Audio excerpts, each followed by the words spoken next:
Bismillahirrahmanirrahim. Assalamualaikum warahmatullahi wabarakatuh. Salam sejahtera bagi kita semua.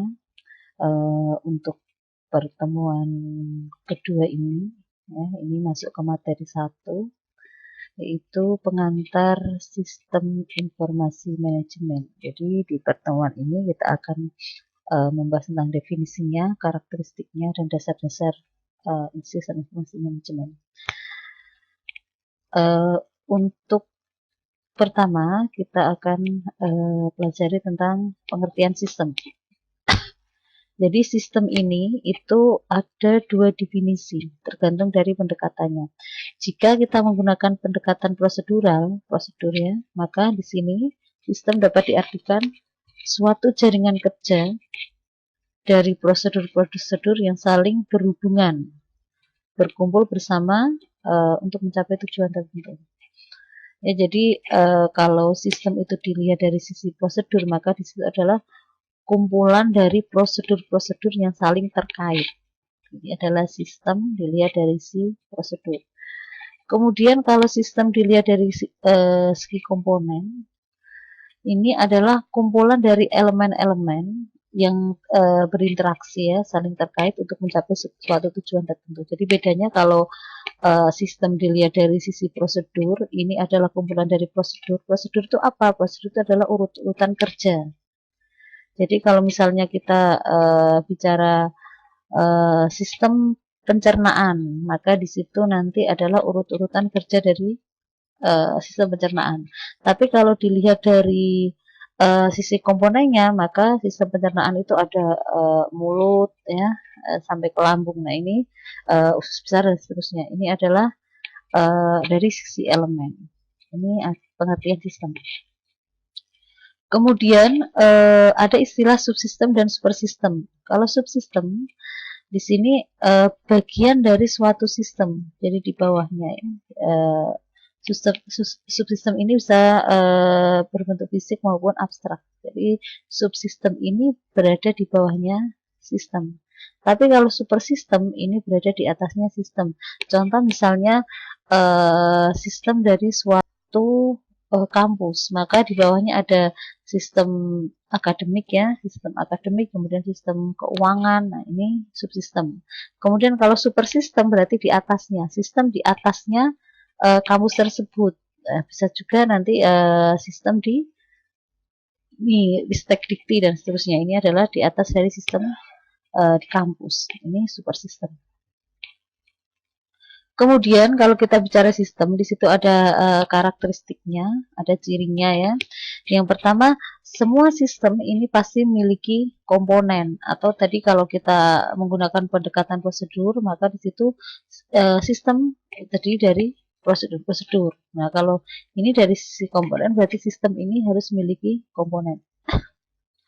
Kemudian yang kedua, ciri dari sistem adalah batas sistem.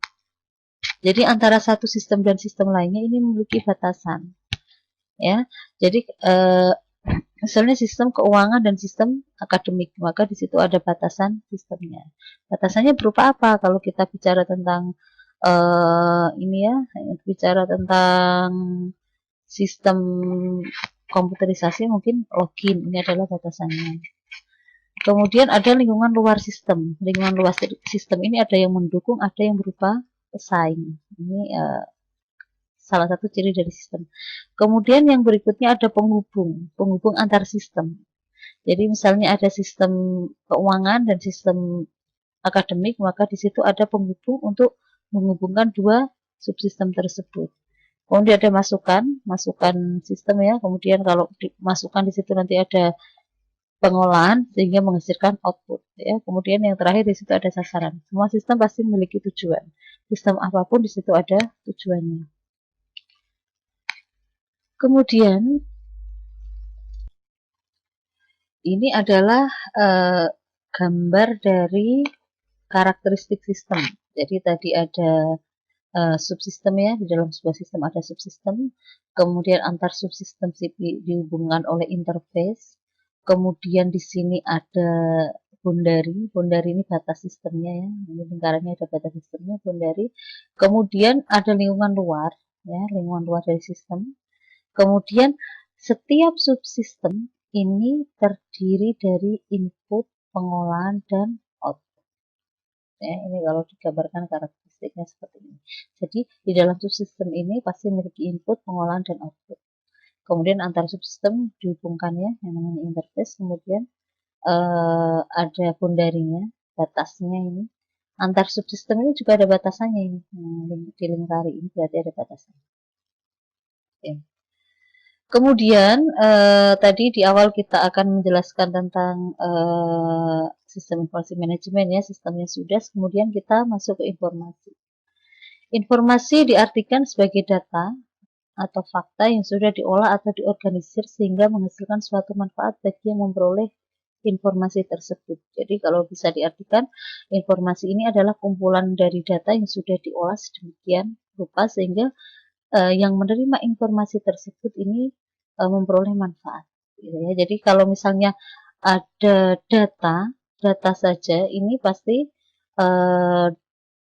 oleh si penerimanya ini kurang begitu bermanfaat. Maka data-data tersebut dikumpulkan, diolah sehingga menghasilkan suatu informasi. Contoh sederhananya misalnya, ada suatu berita, misalnya kecelakaan gitu ya. Kalau kita bicara data saja, misalnya 5 orang gitu. Cuma 5 orang yang kita terima, maka kita masih ambigu 5 orang ini kenapa gitu ya. Kemudian kalau sejumlah data atau fakta dikumpulkan, misalnya terjadi kecelakaan ya, kemudian dengan korban 5 orang, misalnya luka ringan gitu. Nah, ini fakta-fakta tersebut dikumpulkan, ini menghasilkan informasi. Tapi kalau hanya data saja, maka si penerima ini kurang memperoleh manfaatnya gitu ya. Maka di situ data-data tersebut diolah. Kalau dalam suatu manajemen perusahaan juga seperti itu, data-data ini dikumpulkan kemudian diolah sedemikian rupa sehingga nanti pihak manajemen ini memperoleh informasi yang bermanfaat untuk pengambilan keputusan berikutnya. Ini misalnya dalam suatu manajemen perusahaan.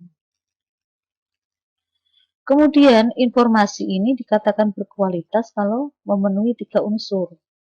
Yang pertama adalah akurat. Akurat ini adalah tepat ya, benar. Informasi yang disampaikan benar. Ini informasi dikatakan berkualitas.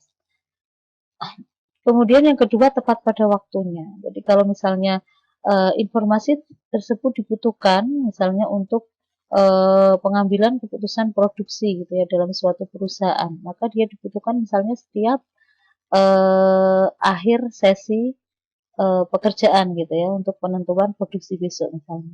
Maka di situ informasi harus diberikan secara tepat waktu gitu ya.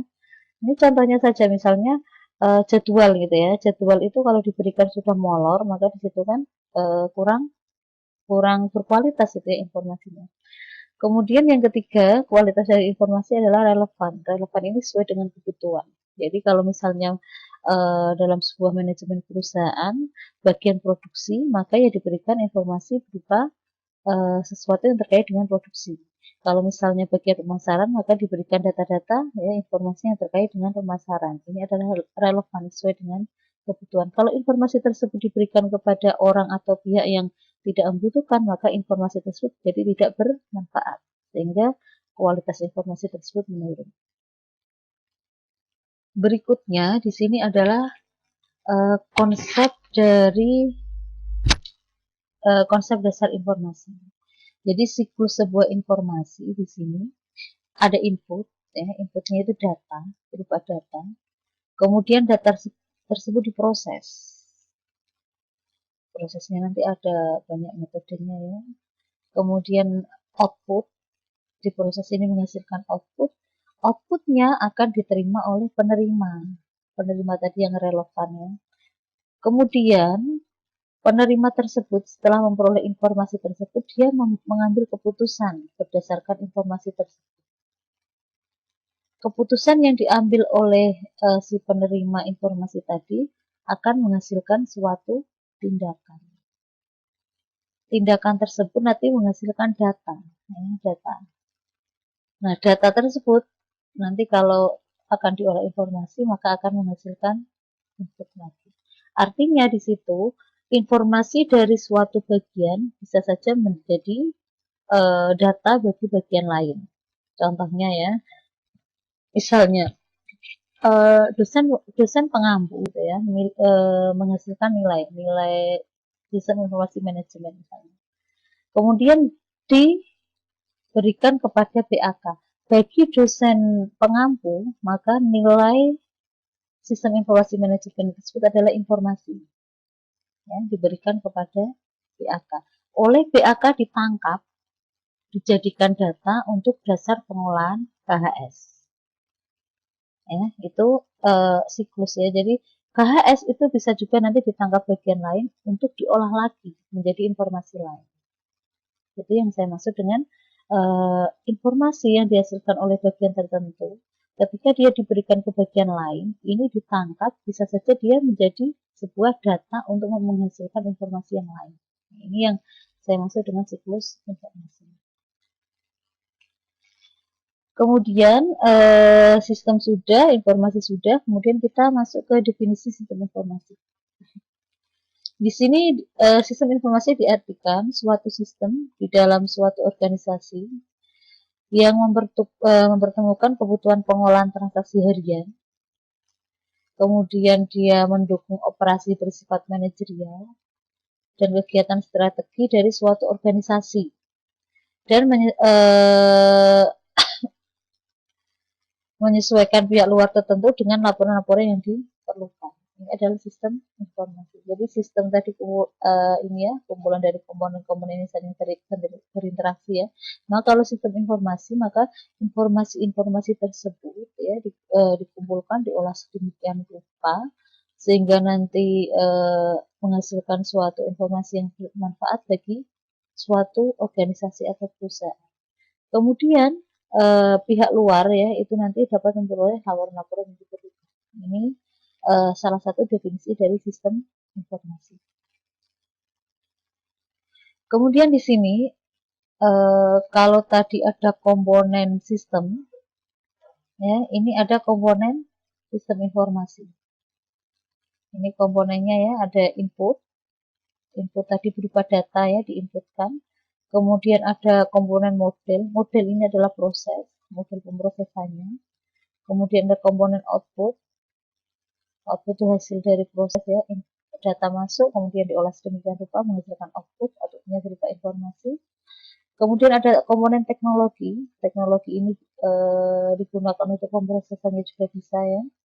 Kemudian untuk transmisinya juga bisa. Kemudian ada komponen hardware ini perangkat kerasnya yang mengolah ya, yang digunakan untuk mengolah. Kemudian ada softwarenya. Kemudian ada komponen basis data, karena tadi input berupa data, maka di situ juga dibutuhkan basis data untuk penyimpanan kumpulan dari data-data tersebut. Kemudian ada komponen kontrol atau pengontrolan dari sistem informasi tersebut. Kemudian ini konsep dasar dari informasi. Informasi dapat diperoleh dari sistem informasi atau disebut dengan processing system. Nah, informasi ini bisa diperoleh dari suatu sistem informasi. Oke. Kemudian ini pentingnya penggunaan sistem informasi. Yang pertama, keberhasilan suatu organisasi dalam mencapai tujuannya sangat bergantung pada kemampuan orang yang mengelola organisasi tersebut. Ya, jadi organisasi maupun perusahaan dalam mencapai tujuannya ini bergantung pada kemampuan si pengelolanya. Kemudian manajemen ya yang bertugas untuk mengatur organisasi atau perusahaan. Ini diartikan sebagai seni melaksanakan sesuatu melalui orang. Ya, jika manajemen suatu perusahaan baik, maka di situ perusahaannya, organisasinya ini juga akan menjadi baik. Kemudian karena tadi keberhasilan suatu perusahaan atau organisasi ini bergantung pada manajemennya, di situ dalam menjalankan tugasnya, ini manajer memerlukan informasi. Ya, jadi tadi ya sebuah perusahaan atau organisasi ini bergantung pada kesuksesan suatu manajemen ya. Manajemen di situ diartikan ada seorang manajer ya yang memimpinnya. Kemudian dalam pengelolaan manajemen tersebut yang baik, maka dia akan memerlukan suatu informasi. Jika informasi tersebut tersistem dengan baik, ya, maka di situ nanti juga akan menghasilkan suatu manajemen yang baik. Jadi ini salah satu pentingnya kenapa sistem informasi manajemen ini harus dikelola dengan baik dalam suatu perusahaan.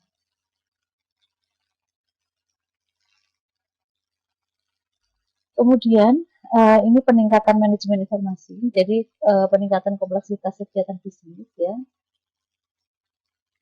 Ini yang pertama ada pengaruh ekonomi internasional.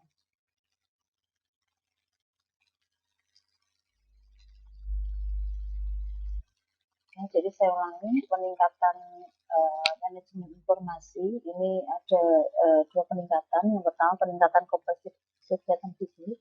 Tadi di awal saya sampaikan bahwa keberhasilan suatu perusahaan tergantung pada manajemen. Sedangkan dalam pengelolaan manajemen ini membutuhkan informasi. Maka di sini manajemen informasi ini sangat dibutuhkan. Kemudian bagaimana untuk meningkatkan manajemen informasi?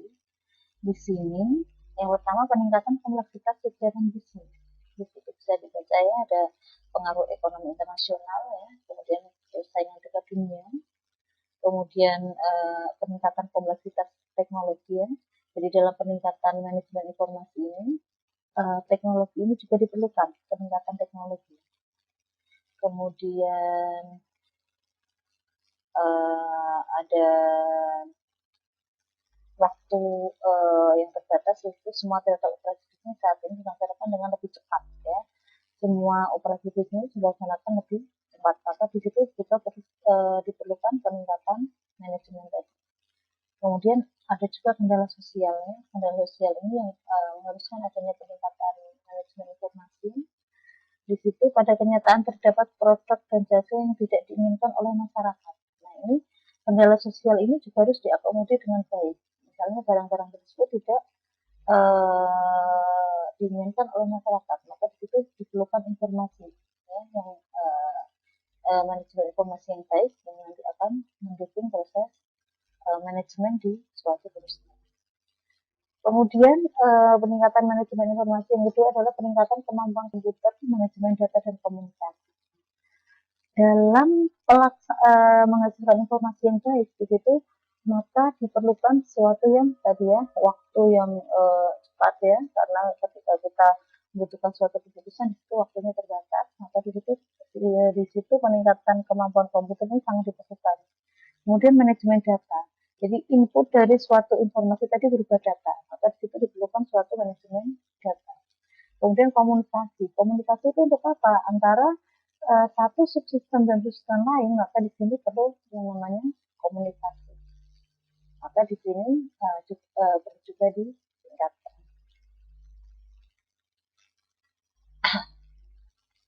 Berikutnya, di sini peranan sistem informasi manajemen.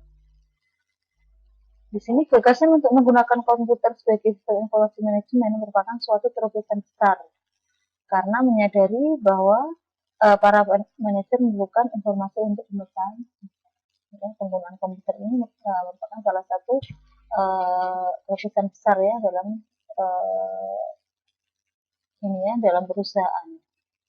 Di situ dijelaskan bahwa manajer ini memerlukan informasi untuk pemecahan masalah. Dan sekarang ya kalau Anda tahu ya sekarang sudah masuk ke era industri 4.0 di mana peran komputer ya, peran internet, peran teknologi informasi ini sangat besar, termasuk juga dalam manajemen suatu perusahaan. Dengan adanya internet, ada machine learning ya, ada cloud computing dan sebagainya, ini sangat mendukung terhadap proses manajemen informasi. Ya, di situ saya ulangi, gagasan untuk menggunakan komputer sebagai sistem informasi merupakan suatu terobosan besar ya, karena manajer ini memerlukan banyak informasi untuk pemecahan masalah. Kemudian ketika perusahaan-perusahaan menjangkau konsepsi informasi manajemen, mereka mulai mengembangkan berbagai aplikasi yang secara khusus diarahkan untuk mendukung manajemen. ya, ada yang menggunakan vendor tertentu untuk mendukung proses manajemen informasinya, ada yang menciptakan aplikasi tertentu untuk mengembangkan untuk ini ya, proses manajemen informasi. Kemudian, namun bukan hanya manajemen yang beroleh manfaat dari penerapan SIM, non-manajemen dan staf ahli pun juga menggunakan outputnya. Jadi nggak hanya pihak manajemen, tapi staf-staf yang lain ini juga akan memperoleh keuntungan dari manajemen informasi. Kemudian di sini kita masuk ke tingkatan manajemen. Kenapa kita perlu mengetahui tingkatan manajemen? Karena tadi di awal saya sampaikan bahwa keberhasilan suatu perusahaan ini tergantung pada pola manajemen. Sedangkan manajemen yang baik ini harus didukung oleh informasi yang baik, ya, yang berkualitas. Informasi yang berkualitas tadi apa? Memenuhi 3 unsur. Nah, agar 3 unsur tercapai ini, maka dibutuhkan perlu manajemen informasi yang baik. Ya. Kemudian di sini kita harus mengetahui juga tentang tingkatan manajemen. Yang pertama adalah tingkat perencanaan strategis atau strategic planning level. Di sini merupakan manajer puncak organisasi. Jadi yang memiliki kewenangan dalam perencanaan strategis. Ini biasanya levelnya di paling atas. Karena ini levelnya atas ya, dia berperan dalam perencanaan strategis, maka di sini memiliki pengaruh atas keputusan-keputusan yang diambil pada suatu organisasi. Biasanya dikatakan sebagai manajer eksekutif gitu ya, memiliki peranan dalam pengambilan keputusan. Nah, tingkat perencanaan strategis ini dalam pengambilan keputusan pasti memerlukan yang namanya informasi yang akurat. Ya, data-data diolah sebagaimana ini ya, sedemikian rupa, kemudian menghasilkan informasi, disampaikan ke tingkat perencanaan strategis, nanti akan menghasilkan keputusan-keputusan bagi organisasi. Nah, keputusan-keputusan tersebut ya, semakin informasi yang diperoleh semakin akurat, maka keputusan yang dihasilkan pun akan semakin baik untuk perusahaan. Kemudian tingkatan manajemen kedua adalah tingkat pengendalian manajemen atau manajemen kontrol. Di sini ada, merupakan manajer tingkat menengah yang memiliki tanggung jawab untuk merubah rencana menjadi tindakan. Jadi kalau dari tingkat perencanaan strategis tadi, dia memiliki keputusan-keputusan, memiliki ini ya, tanggung jawabnya di situ memiliki rencana-rencana, kemudian pengeksekusiannya nanti yang mengatur adalah tingkat pengendalian manajemen. Jadi di level menengah yang semula berupa perencanaan, maka akan mulai menerapkan bagaimana strategi untuk pengeksekusiannya. Ya, ini tingkat pengendalian manajemen. Dan tingkat pengendalian manajemen ini dalam mengeksekusi rencana-rencana yang diputuskan oleh bagian perencanaan strategis, maka dia juga memerlukan suatu manajemen informasi yang baik. Untuk apa dia harus memastikan bahwa tujuan yang yang diberikan oleh tingkat perencanaan strategis ini nanti dipastikan akan bisa tercapai dengan baik. Maka dia juga memerlukan suatu informasi. Kemudian yang ketiga adalah tingkat pengendalian operasional. Ini kalau nyebutnya biasanya manajemen bawah ya, atau manajer operasional gitu. Tanggung jawab dari tingkat pengendalian operasional ini, dia bertanggung jawab menyelesaikan rencana-rencana yang telah ditetapkan oleh para manajer tingkat yang lebih tinggi dari dia. Jadi dia adalah mengeksekusi.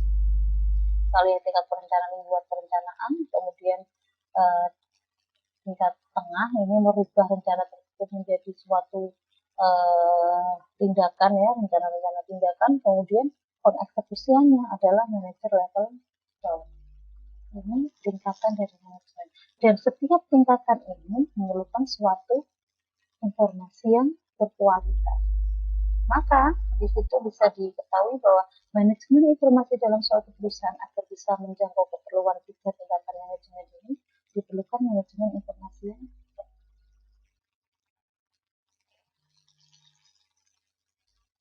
Kemudian di sini ada bagian bidang fungsional ya. Ada ya, jadi tadi kan di manajemen tingkat bawah di situ kan mengeksekusi ya. Di situ nanti ada bidang fungsional yang bantu pengeksekusiannya, ada bidang fungsional keuangan atau finance, kemudian bidang fungsional jasa informasi services, bidang fungsional pemasaran atau marketing, bidang fungsional sumber daya manusia atau human resource, kemudian ada bidang fungsional manufaktur atau manufaktur. Nah, setiap bidang fungsional nanti pasti akan menentukan suatu data-data.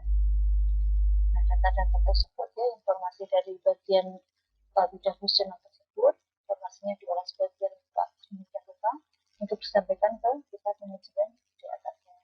Tingkat manajemen mengolah disampaikan di atasnya, tingkat manajemen disampaikan di atasnya, sehingga nanti bagian perencanaan strategi ini mampu memutuskan kebijakan perusahaan yang baik. Itu hierarki dari proses informasi. Kemudian di sini keberadaan manajer pada semua tingkat dan bidang fungsional. Di sini kalau kita gambarkan saja atau piramida, strategi planning ini paling atas puncaknya, kemudian manajemen kontrol. Nah, manajemen operasional ya, yang bagian bawah tadi, dia memiliki bagian-bagian fungsional, bidang keuangan, SDM, informasi, manufaktur, dan ya, ini gambarnya. Setiap bidang fungsional ini menghasilkan informasi, data dari keuangan, data dari SDM, data dari layanan informasi, dari manufaktur, dari pemasaran, diolah sedemikian rupa sampai ke manajemen kontrol. Manajemen kontrol juga sama, mengolah data-data tersebut hingga sampai ke strategi. Ini adalah tingkatan manajemen. Kemudian sedikit saya sampaikan hierarki dari proses manajemen. Kemudian tadi kita bahas tentang tingkatan manajemennya. Di situ nanti pasti ada pemimpinnya yang disebut dengan manajer. Apa sih tugas dari manajer gitu ya? Yang pertama adalah perencanaan atau planning, merencanakannya, merencanakan sesuai bidangnya, manajer apa gitu ya, manajer itu nanti menggambarkan sesuai bidangnya. Kemudian penataan atau organisasi, kemudian penyusunan staff atau staffing, kemudian directing, memberikan pengarahan, dan terakhir adalah kontrol atau memberikan pengawasan terhadap tadi ya staffnya tadi ya. Kemudian ini peranan manajer, ada interpersonal roles atau aktivitas antar pribadi ya. Di situ melaksanakan tugas-tugas seremonial ya, itu bisa dibaca ya. Kemudian memimpin ya, kemudian penghubung ya, menjadi penghubung antara orang di luar unitnya ya, rekan kerja unitnya dengan tujuan untuk menyelesaikan masalah yang ada. Jadi dia juga menjadi penghubung antara rekan kerjanya dengan unit di luar. Kemudian information roles ya, peranannya adalah dia juga memiliki peranan terhadap aktivitas informasi, memantau ya, kemudian dia juga menjadi juru bicara atau meluruskan informasi yang berharga dari stafnya untuk diteruskan ke pimpinannya. Kemudian manajer juga memiliki peranan decisional roles ya, decision itu berarti keputusan ya. Jadi dia juga memiliki peranan terhadap aktivitas keputusan. Misalnya membuat perbaikan ya pada unitnya, misalnya mengubah struktur organisasi, atau mungkin kalau ada gangguan ya, dia akan membereskan gitu ya, hal-hal yang terjadi. Kemudian resource alokator ya, membagi sumber daya. Jadi sumber dayanya dialokasikan tiap sumber daya di bawahnya. Kemudian juga peranan manajer dari sisi decisional roles di sini adalah negosiator, penengah ya, penengah kalau terjadi perselisihan gitu ya, baik antar unitnya dengan staffnya atau antar unit dengan lingkungannya gitu ya. Jadi menjadi negosiator. Kemudian ini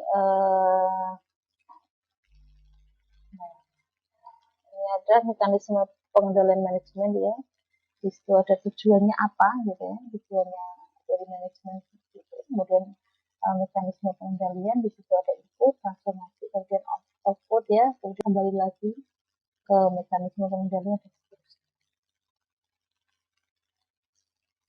Kemudian setelah kita bicara tentang manajemen ya, tingkatan manajemen, kita akan bicara tentang tahapan sistem informasi manajemen. Bagaimana sih nanti jika kita membuat suatu sistem informasi manajemen, apa tahapannya gitu ya? Apa saja tahapan yang harus kita tempuh ketika kita akan mengembangkan sistem informasi manajemen di perusahaan atau organisasi kita. Yang pertama ada tahap investigasi sistem. Jadi sistemnya diinvestigasi, dianalisa sistem lamanya, ini masuk tahap investigasi. Kemudian ya diinvestigasi sistem yang ada di investigasi, kemudian masuk tahapan analisa sistem. Jadi sistemnya dianalisa, kekurangannya di mana, perlu perbaikannya di mana, ini dianalisa. Kalau sudah menganalisa, sudah mengetahui kekurangannya, kemudian perbaikannya direncanakan seperti apa, maka di situ masuk tahap perancangan sistem informasi manajemen. Ya, jadi dirancang dengan model dan metode tertentu. Nanti di pertemuan berikutnya nanti akan saya sampaikan metode dan model-modelnya, rancangan sistemnya.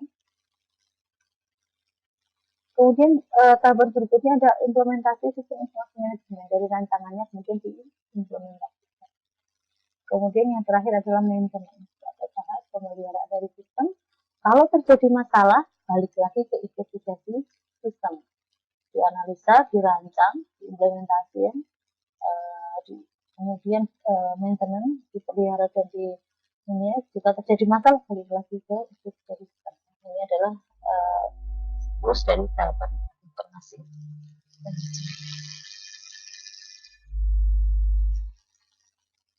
Kemudian berikutnya adalah ruang lingkup sistem informasi manajemen ya, di ada data. Tadi saya sampaikan bahwa informasi itu berupa data-data yang diolah sedemikian rupa ya, untuk menghasilkan output yang bermanfaat. Maka di sini ruang lingkup dari sistem informasi manajemen ini tidak jauh dari yang namanya data. Kemudian yang kedua ada sistemnya ya. Sistem ini perlu ya, ruang lingkupnya berkaitan dengan sistem dari perusahaan tersebut, sistemnya apa gitu ya. Kemudian informasi ini hasil dari pengolahan data. Kemudian ada manajemen. Jadi sudah saya jelaskan manajemen seperti apa tingkatannya. Kemudian kita masuk ke peranan sistem informasi manajemen. Apa sih peran sistem informasi manajemen dalam suatu perusahaan? Yang pertama adalah meningkatkan efisiensi operasional. Jadi investasi dalam teknologi sistem informasi dapat menolong operasi perusahaan menjadi lebih efisien ya, dengan peran sistem informasi manajemen tersebut. Kemudian jika efisiensi operasional ini terjadi ya, maka dapat membuat perusahaan dapat menjalankan strategi keunggulan biaya low cost leadership. Ini salah satu peran sistem informasi manajemen. Kemudian berikutnya memperkenalkan inovasi dalam bisnis. Ya, misalnya di situ penggunaan ATM ya, automatic teller machine dalam perbankan merupakan contoh yang baik dari salah satu inovasi dari teknologi informasi. Banyak keuntungannya yang diperoleh dari teknologi tersebut. Ya, jadi kalau dalam bisnis ini perlu adanya inovasi-inovasi dalam bidang teknologi. Kemudian penekanan utama dalam sistem informasi strategis adalah membangun biaya pertukaran atau switching cost ke dalam hubungan antara perusahaan dengan konsumen atau pemasarnya. Ini contohnya ya, sistem reservasi penerbangan terkomputerisasi yang ditawarkan kepada agen perjalanan ya. Bila suatu agen perjalanan telah menjalankan sistem reservasi ya, maka mereka akan segan untuk menggunakan sistem reservasi dari penerbangan lain. Ini inovasi ya, karena sudah ada inovasi bagaimana reservasi dalam penerbangan. Kemudian berikutnya peran informasi manajemen dalam membangun sumber-sumber informasi strategis. Ya, teknologi informasi ini memampukan perusahaan untuk membangun sumber informasi strategis, ya, sehingga mendapat kesempatan dalam keuntungan strategis.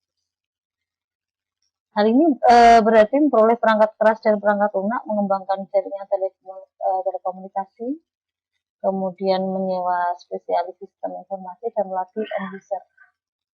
Ya, ini membangun sumber-sumber informasi. Oke, ini ya, ini perkenalan singkat kita tentang sistem informasi manajemen. Ini di materi ini saya, selain video penjelasan ini, saya cantumkan file PPT-nya, PDF ya, saya buat PDF, nanti bisa dibaca, dipelajari, kemudian nanti bisa digunakan bekal dalam pengerjaan tugas. Demikian yang bisa saya sampaikan. Nanti di kolom komentar di e-learningnya, nanti kalau ada pertanyaan bisa bertanya di situ. Saya akhiri. Assalamualaikum warahmatullahi wabarakatuh.